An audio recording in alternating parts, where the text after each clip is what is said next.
এনেকৈ নোখোৱা নোপোৱাকৈ থাকিলে আপোনাৰ গা বেয়া কৰিব মেম। ভালকৈ ক'লে তুমি বুজি নোপোৱা নেকি? নে গালিটো শুনিলেহে তোমাৰ ভাল লাগে?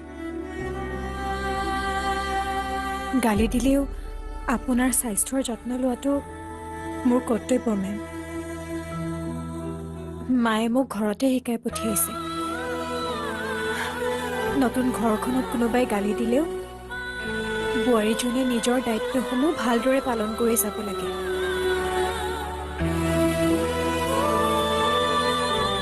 আপোনাৰ যদি কিবা সমস্যা হৈছে মোক ক'ব পাৰে মেম।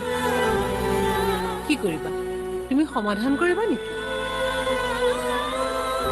কেতিয়াবা কিছুমান কথা আনক ক'লেও মনটো মুকলি লাগে। তোমাৰ লগত কথা পাতিলে মোৰ মন মুকলি নহয়। কিবা এটা কৰিব লাগিব। সোনকালে কিবা এটা কৰিব লাগিব। অলপ ভাবি চিন্তি কৰিব লাগে। টকাৰ কাৰণে এইবোৰ কাম কৰিছিলি ন? এতিয়া টকাই কিয় তোৰ মানুহজনীক বচাব নোৱাৰিলে? ঘৰখনৰ সুখবোৰ কিয় ধৰি ৰাখিব নোৱাৰিলে? ভগৱানে তোক বহুত বেছি সুযোগ দিছিল, কিন্তু তই সেই সুযোগ নললি। এতিয়া তই তাৰে ফল পাইছ।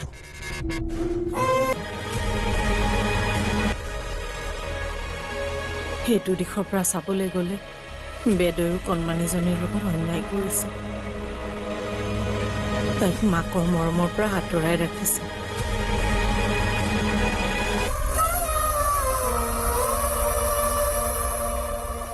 মই তাইৰ মাকৰ দায়িত্ব ল'ম।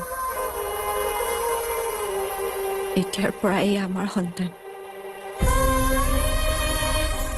আমি হেৰুৱা সন্তানটিক ভগৱানে আকৌ আমাৰ মাজলৈ ঘূৰাই পঠাইছে।